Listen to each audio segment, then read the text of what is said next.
Thank you so much for having me to come speak here today. And I will admit up front so I did write a paper on the limits of diversity management and how we can reference or use the limits of diversity management to make the case for unions. But I decided to change it up slightly a bit for today.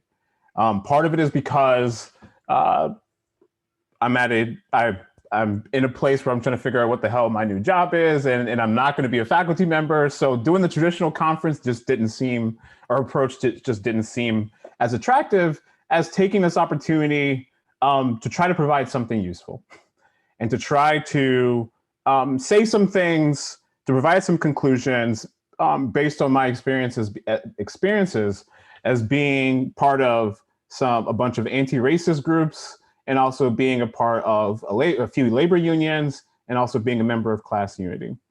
So I hope that what I'm about to say is at least helpful for some of you. And if it's not helpful for some of you, or if it doesn't apply to you, then no harm, no foul, right? And I look forward to the conversation after, especially after my boy Jamal says his words, right? So let me start by saying, doing what I feel like I have to do, especially when you're talking about some of these issues, which is to make it clear that I am somebody who has witnessed racism, dealt with racism, and studied racism in higher education for the last 10 years, right? So I did not grow up in a pro-labor family. I did not grow up in a Marxist family or anything like that. And I'm the farthest from a Marxist expert, like some of the folks here, including the comrade Catherine Liu, right? So I am low on the tier of experts on Marxism, but I am somebody who teaches about racism in higher education. And I've been a part of a bunch of different groups of undergrads and grad employees seeking to address racism in higher education. I am also a union supporter.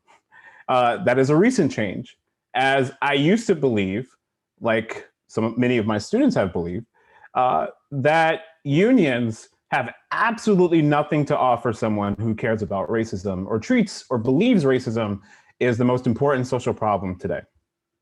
Right? Now, I'm always frustrated that diversity trainings are somehow a popular way to address discrimination, while unions have largely been erased from conversations about anti-discrimination and civil rights enforcement, right? So I've gone from somebody who didn't believe unions were worthless to somebody who can't stop complaining about the fact that diversity trainers have replaced union organizers in the struggle against discrimination in the workplace. It is with that background that I offer 5 things that I think folks who are part of unions, at least grad labor unions and maybe contingent faculty in unions, but definitely grad labor unions. 5 things that union folks can do or say to sound appealing to someone, not to somebody who maybe grew up as a part of the bourgeoisie and doesn't see any material benefit of unions and hasn't been and has no reason to believe that unions can be beneficial, but things that can actually sound appealing to someone who was on the bubble or who was on the fence about unions, in part because unions are so rare, unions have been decimated, it's risky to be a supporter of unions, and they've probably heard, like I did frequently, that unions are racist and they're just a bunch of class reductionists. And again, please note that if you don't find these 5 things useful, or if it doesn't apply to you, fine, no harm, no foul. So here's 5 things that I wish folks would do that could actually start to bridge some of those gaps and be appealing to someone who cares about racism and may not necessarily care as much about unions. The first thing I would do is to be able to steelman the arguments about racism. There's a wealth of research showing that racism exists in the post-Jim Crow era. It may be more subtle, that racism, but we can't pretend it doesn't exist. And I'm not saying that anybody here pretends it exists or anything like that. But one approach, or I guess one tendency that I've seen, is that there's a lot of frustration, resentment, anger about being called class reductionists and what have you. And one approach to that is to, try to challenge the view that class reductionists exist. But another approach is to do what any good organizer would do, is just to study the subject and see how you can keep the conversation going with somebody who comes to you and actually believes that racism is the most important social problem on the planet. And I don't mean the theory stuff, right? The debates about critical race theory and all that, that may sound important, but I mean the empirical evidence that racism exists. If you can steel man the arguments about racism, especially the racism that graduate students and other young employees have to face, then yeah, some people may call you a class reductionist or what have you, but if it ain't true, then let that shit go, right? And if you need to prove that you are serious, even if you are white, when it comes to believing that racism is a legitimate problem, but also don't want to let it stop there, just say that your core belief is that injustice anywhere is a threat to justice everywhere. You don't have to get into the intersectionality stuff or anything like that. Just injustice anywhere is a threat to justice everywhere. Lead with that principle and you'll be on much better footing, right? Rather than just primarily focusing on challenging the myth that class reductionism exists. The second thing that could be persuasive to somebody who believes that racism is solely the most important thing in the world, is to highlight the ways that bosses are dictating how racism is discussed and addressed in the workplace, right? I'll say it again. So bosses are dictating all of the conversations about how racism is discussed and addressed in the workplace, and point out the fact that the bosses and managers' methods for addressing discrimination or harassment in the workplace just don't seem to work. They're not effective at actually improving the material realities, the working conditions, learning conditions of people who have to actually deal with racism, right? So for example, diversity trainings is an approach to discrimination that is favored by bosses across the country. The problem is that we cannot find any evidence that diversity trainings work. They don't reduce discrimination, they don't reduce harassment. And there's actually some compelling evidence to suggest that diversity trainings do more for the perpetrators of racism than the actual targets of racism, right? And again, that's a strategy that is promoted by bosses that doesn't seem to work. And I would even add that part of the reason why diversity trainings are so popular is that they actually help to reduce negative attitudes towards the bosses. Right? They actually end up being a way to make the bosses look good, to make the organization look good, and that's why they're popular. It's not because they do anything to reduce racism, right? Another approach to racism that is favored by bosses is white fragility book circles. That shit don't work either. In fact, I would dare say that part of our task should be is demonstrating that white fragility should actually just be called something like the fucking capitalist manifesto than anything, right? It does the work of the bosses, which is why they love it. And another approach to racism that is favored by the bosses is hiring a diversity manager. And so there is some evidence that hiring a diversity manager can lead to some reductions in discrimination, but it's actually quite marginal. And there's so many problems with having a diversity manager dictate how discrimination or how civil rights grievances are addressed. Chief among them is that diversity managers are accountable to the bosses, which means that the diversity manager could never, ever, ever publicly say anything negative about the bosses and the managers, no matter even if that boss is a freaking white supremacist. Because of the ways in which diversity managers are accountable to bosses, it's in their material interest to not say or do anything that can make their bosses look bad. Because if they do, they not only lose their jobs, but they will probably lose future job prospects in the future, because no boss wants to hire a diversity manager who's going to make them look bad, right? And so I think that should then lead to a conversation about how, rather than letting bosses dictate the show about how civil rights violations are addressed, maybe it's time that we go back and start to let workers, and especially unions, dictate how discrimination and harassment is addressed in the workplace. I think folks who are like how I am would find that type of message compelling because it is true, right? The third thing is explain the practical benefits of unions, even on campuses that have a freaking CDO or administrators who are all of a sudden identifying explicitly as anti-racist, right? So what I mean is, because there are people on college campuses, grad students like myself, who don't know shit about unions, it would be beneficial for labor supporters, union supporters, to actually just highlight what are the benefits of unions for somebody who actually believes that racism is a problem, and on campuses that already have CDOs and anti-racist administrators, because that is becoming the norm. So for example, one thing that a union can offer, as I'm sure you all know, so a worker who's been the target of discrimination, is that they can offer representation by somebody who is not in an antagonistic relationship with the complainant. So a CDO, for example, is in an inherently antagonistic relationship with the complainant, because part of the job of the diversity manager is to regulate and manage the behavior of other employees, right?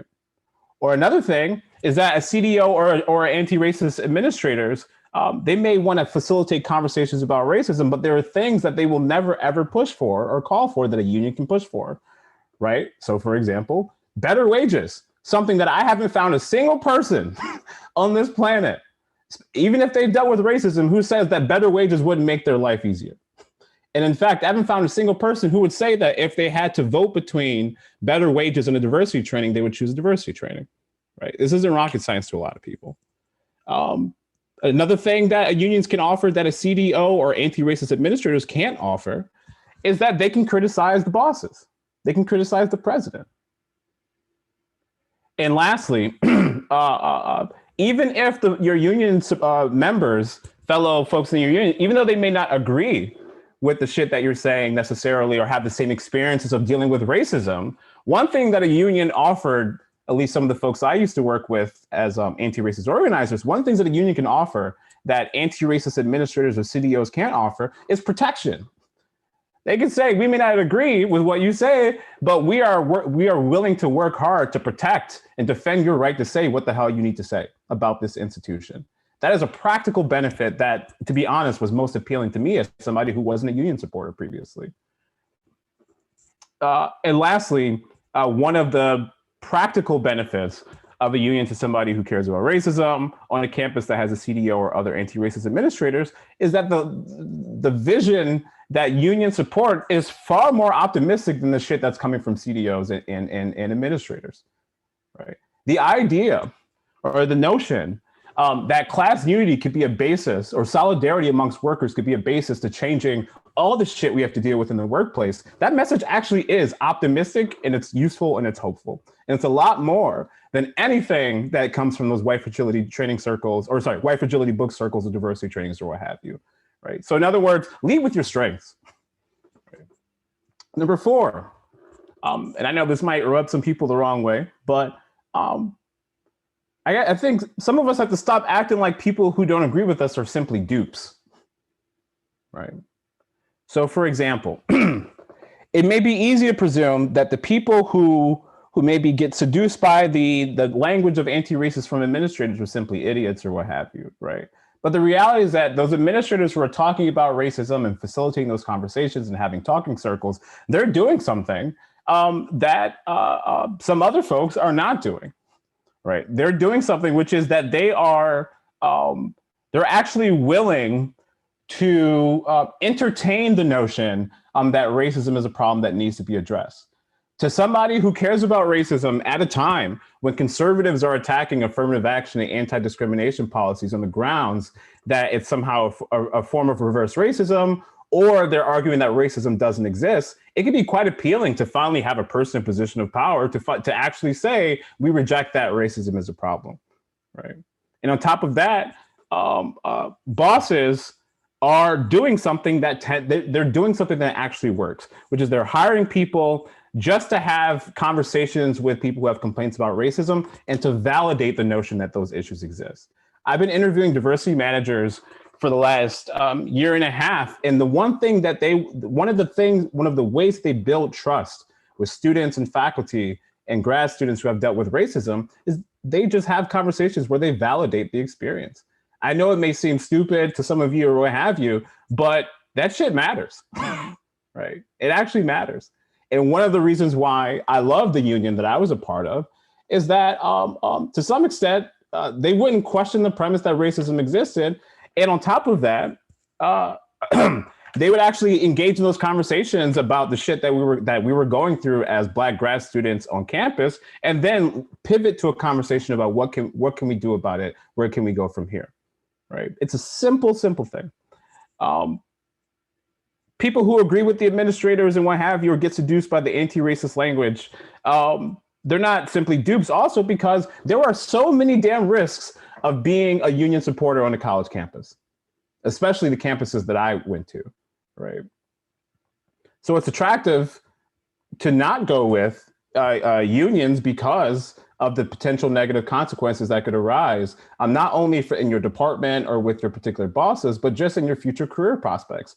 And we can get upset about that and say that's so stupid or what have you, but the reality is that grad students are there because they're trying to find a job. And if you don't acknowledge that, or if you don't deal with that actual tension, then we're not going to go anywhere from here. And administrators know this, and they're taking advantage of it. And lastly, to deal with the question or deal with the issue that people act like supporters of anti-racism are dupes, we also just have to recognize that it's not as if our shit doesn't stink either, right? I've been seeing, what's the word I'm looking for? Not as many conversations about how maybe some of the things that we do can contribute to some of the divisions that we see, right? I'm not saying that we're the cause of all these problems or what have you, but it's not as if our shit doesn't stink either. And lastly, the last thing I think that can be done to bridge that gap is, and that I found to be persuasive, is to highlight the playbook that administrators use to scare us off. Actually seeing what that playbook is, seeing how administrators sow discontent, how they lie, how they manipulate, how they turn workers against each other, actually seeing that playbook about how administrators do that on college campuses, that actually works too, to bridge that gap. And the reason why is that people don't like feeling as if they're being dominated or lied to by people in positions of power, right? And so if folks who are part of unions offer those predictions and some counterpoints, that actually could be a very powerful way to bring people in who maybe were on the bubble about unions to actually be supporters. So I'll end by just saying that I know that that some of the things I said may, seem useless to some people or piss some people off, but I'm offering this from the perspective of somebody who teaches about racism, deals with racism, actually believes that racism is a legitimate problem, but also believes that unions can play a vital role and should be included in conversations about how to deal with legitimate concerns about discrimination, but has noticed that a lot of the issues or a lot of the divisions or a lot of the discontent that exists, some of it can actually be addressed with some small fixes or a change in our perspective.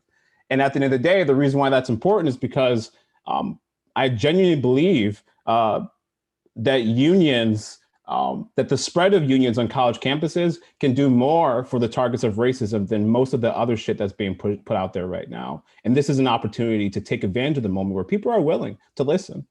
Students are willing to listen, grad students are willing to listen because they know that a lot of the shit that's being put out there by the bosses and by administrators is bullshit, right? So rather than running away from that conversation or what's the word?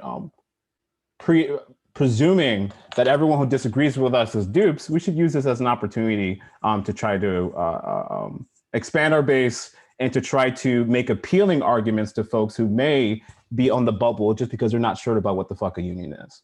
All right, I'll leave it there. Thank you. Thank you, Cedric. Before I turn it over to Dustin for his response, I want to begin to open up audience Q&A so that folks can start to submit questions through the Zoom Q&A tool. You'll find that as an attendee at the bottom of your screen. You click the tool, open it up, type in your question, and then I and the other panelists will moderate it, choose questions that will then choose you to ask over live audio if you so wish. So Dustin, you can go ahead with your response and attendees ask away. Sure. All right, so I have a few things that I want to point out. First of all, thanks, Cedric, for your presentation. I agree, I think, broadly with the analysis and the spirit of it in particular, which is to say, there should be some cause for alarm, I think, among union-oriented folks to the rise of yet another management technique that, effectively forces workers to learn, train, figure things out without being paid for it. So the first thing I want to say that I think that you should look into a little more, Cedric, and you can plumb a little bit better, is that class background matters a great deal here. The language of anti-racism is a language of the professional class. It is a language that is almost exclusively mobilized and used by people who have college degrees or more, right?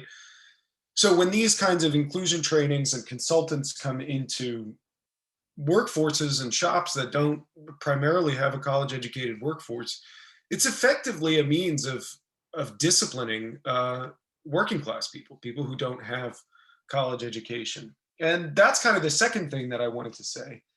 So first, like, let's understand that this anti-racism trainings, these diversity trainings are not, they're not class neutral, right? They're coming from a particular class background, and they're expressing themselves in a way that I think very clearly shows they're not from what we would traditionally understand as a working class background, or to be less broad, what we can understand as non-college educated working class background.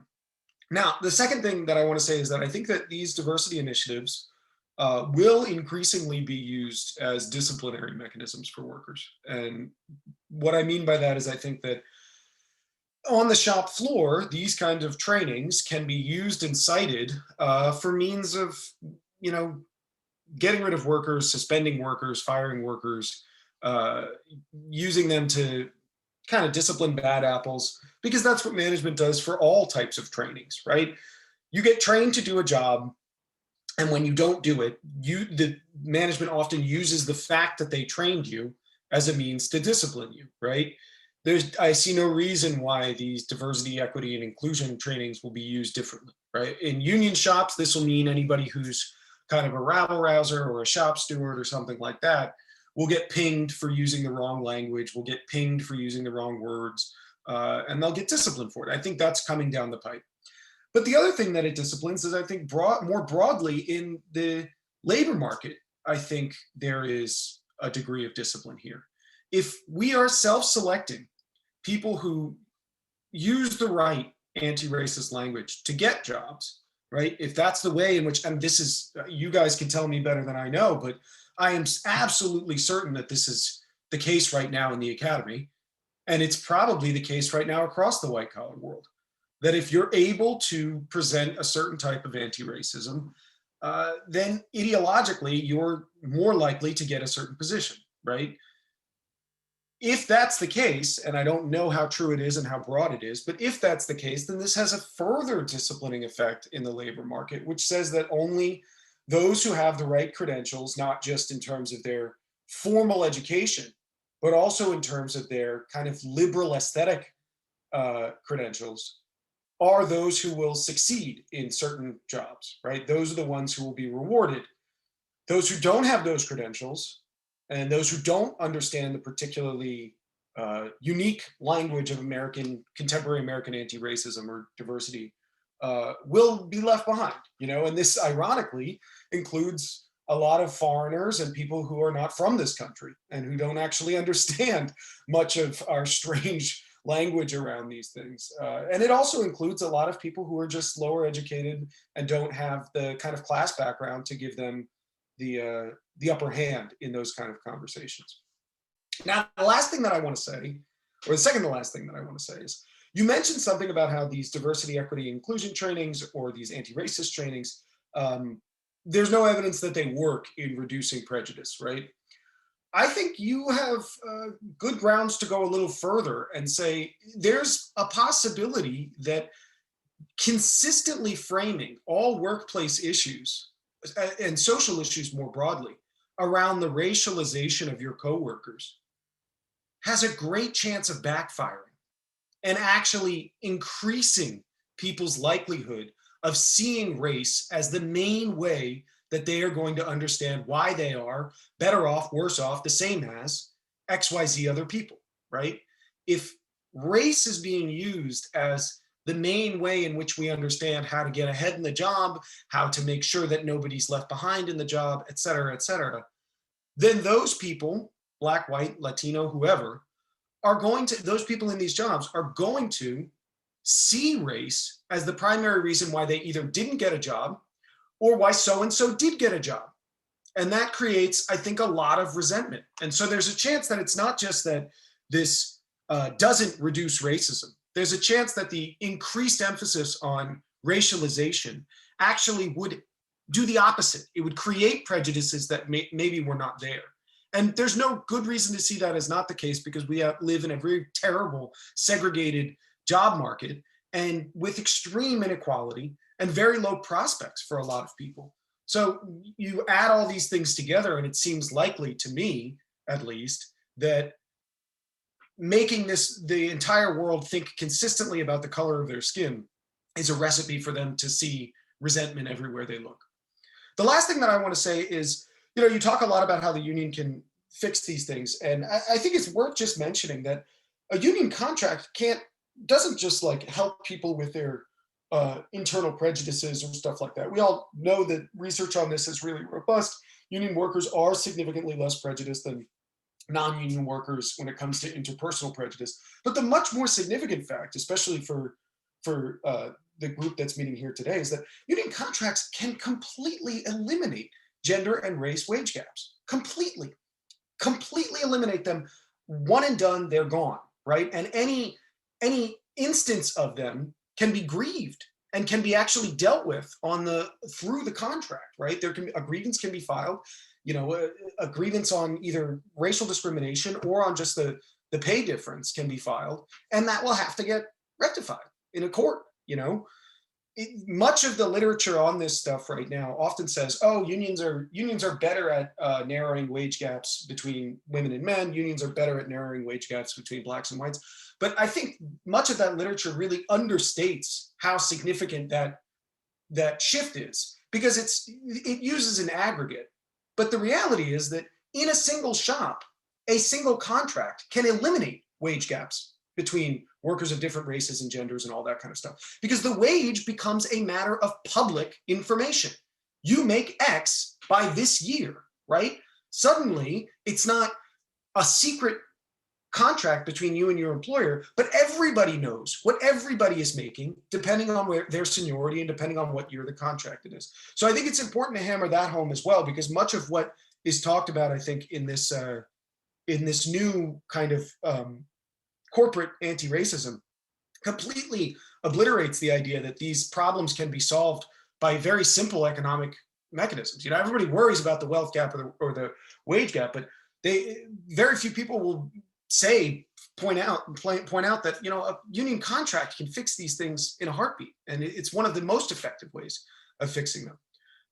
So I guess I'll leave it at that. It's 1:30 now. I'll leave it at that. So my questions for you, Cedrick, are, what makes you think that this is going to these diversity, equity, inclusion things are going to spread from, because you mentioned this, that are going to spread from kind of these isolated sectors, the kind of white collar sectors, to the rest of the world of work. And then two, I really think that you should look into whether or not it's happening already, that diversity trainings are being used as a means of disciplining workers on the shop floor. Thank you, Dustin. Before we move on to some attendee questions, Cedrick, would you like to respond?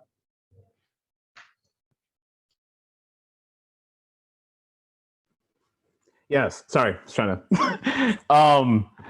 Yeah, a few things. First, Dustin, you're the man. It's great to see you. I just want to say that. Always a pleasure, comrade. Secondly, yes, class background absolutely matters.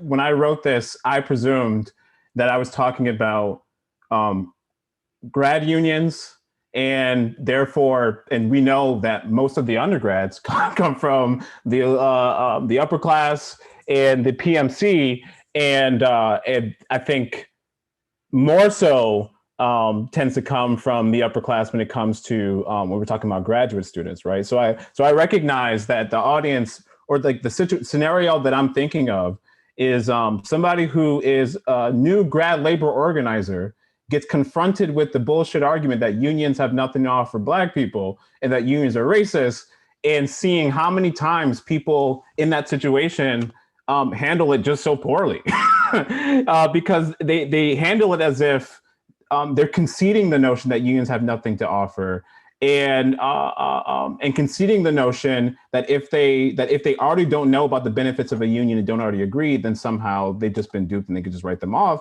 And so the motivation really was, okay, so how in those particular situations, what are some of the things that I wish, or that what are some of the things that some union supporters did that convinced me that being anti-union wasn't legit or wasn't the way to go, right? So it was just, here are the arguments that worked on me, and I'm sharing these with the hopes that they could be useful for folks who get tripped up in those situations, because it is awkward and it is uncomfortable to talk about these issues with other people, right? The other thing I'll say is I would probably even go a little bit further when you were talking about diversity trainings being used to discipline workers. I'm kind of convinced that diversity managers are about to replace HR managers as the primary union busters. I'm convinced. And part of that just comes from a simple a calculation of like all the criticisms that you can take or you can have against company unions in the past and of HR managers can be applied to diversity managers. Every single one. And in fact, I would dare say that in a moment where anti-racism is becoming so damn popular, and in a terrain where anti-racism is also becoming equated with diversity management, there's actually no reason to believe that bosses won't use diversity managers to discipline workers and to help with union busting, right? So I completely agree with everything that you said. And I'll try to say one last thing. I'll skip some other things. What makes you think that these things are going to spread? So what makes you think that the diversity stuff is going to spread outside the corporate sector? Well, because it's already happening, right? It's the diversity management started really as an offshoot of HR in the corporate sector as a way to really deal with the pressures from Reagan to attack affirmative action and the need for HR managers and affirmative action officers to rebrand their position. And the rebranding as a diversity manager was, we can't help you deal with compliance, or we can't help you deal with compliance, but compliance there isn't a lot of enforcement. What we can do is help you to increase the productivity of an increasingly diversifying labor force, which was their main argument. And so that started in the corporate sector, but now in higher ed, last time I checked, 2/3 of colleges, universities in the United States have chief diversity officers or some type of diversity manager. Multicultural affairs professionals are being replaced with diversity managers, right? And after the protests last year, what we saw is a whole host of businesses, schools, et cetera, hiring diversity management, chief diversity officers in diversity management positions. Part of the reason why I know that is because that's my research, right? And I'm looking at what are the ads and what type of places are incorporating diversity managers. You're starting to see churches hire diversity managers, diversity trainers. You're starting to see entire K through 12 districts hiring diversity managers. So all that's to say that I believe that it's going to spread because it is spreading. And I believe that the language and the work by diversity managers should be viewed as a legitimate threat to the left. And I don't think it's surprising that diversity managers started to become really popular around the 80s, right around the same time that unions were increasingly being decimated. And so that is another way to say that I think that diversity managers are popular because bosses are terrified of people starting to want to give unions some play, precisely because it's better to have a diversity manager handle grievances in the workplace than it is to have a labor steward, right? So thank you for all of your comments, and I found them very, very useful. And part of my hope for this conversation is that I could let go some of my own neoliberal fragility to make this type of argument a lot more biting and a lot more persuasive. So thank you. Thank you, Cedrick and Dustin. We actually have a number of audience questions. We have about 10 minutes. Let's see what we can get through. I have a question from Julie Stout. We'll unmute you now so you can ask it yourself. Hi. So my question is, what do I say as a socialist to my BIPOC comrades who say, hey, the biggest threat to my material conditions right now is that the police are killing my family members in the streets, or I could get deported by ICE at any time. And therefore, workplace management needs to take a back seat. Thank you, Julie. And this panel's, anyone on the panel can answer if they wish. I'll give a quick answer. In those situations, what I tend to do is say, okay, so what can we do to help? And because I don't know, I'm not, without much context, I'm not sure why one would say that workplace organizing should take a back seat, because my particular material condition, or my biggest issue right now, is my family being murdered by the police or deported by ICE. But I think in that situation, like, the best thing that somebody could say, I believe, is to say, okay, so what can we do? And leave some of the other conversation at bay, because the reality is that the person who's saying that, what they really may be saying is like, I need some help, and I need some help dealing with this shit. And it doesn't seem as if what you all are doing could be helpful. And that's an opportunity.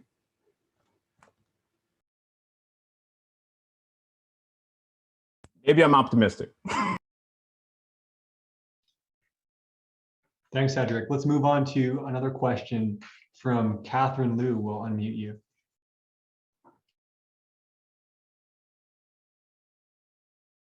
Can you hear me now?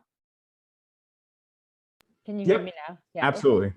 So one of the things that I wanted to ask was, there is now an incentive for graduate students and for aspirational members of the PMC to speak in the language of the bosses, to speak in the anti-racist language of the bosses.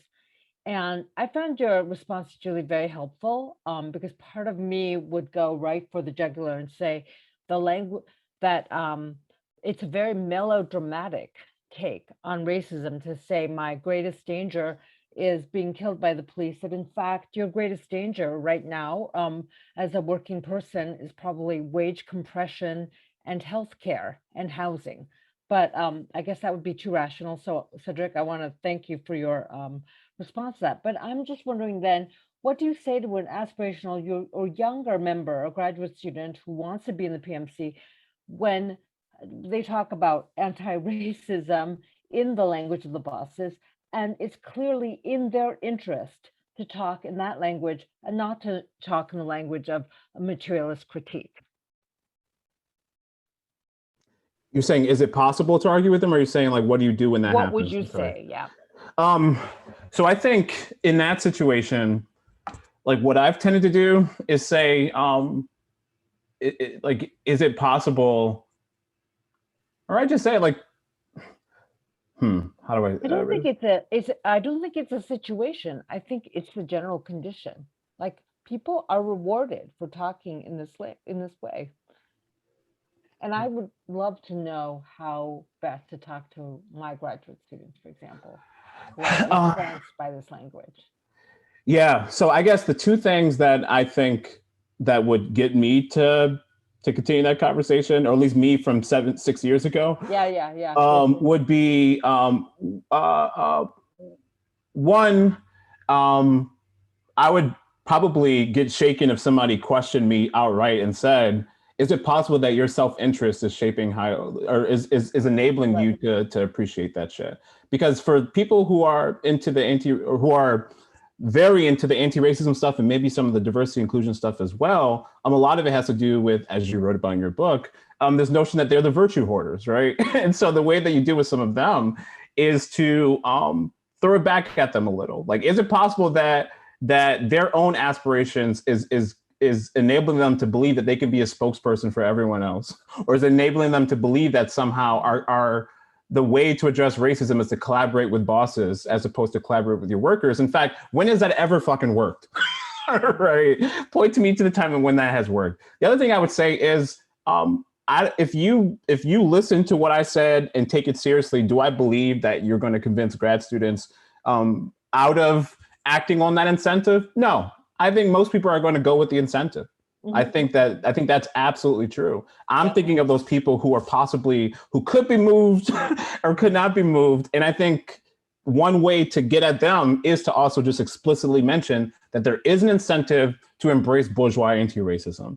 And I think if you bring that up and just be honest about how maybe they're participating in the reproduction of the system, thinking they're tearing it down, I think sometimes that'll shake people to their fucking core. And to be honest, that's what my advisor did to me.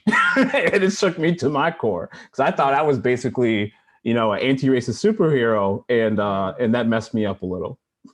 For the better, I should say. Mhm. Thank you. Thank you. Mhm.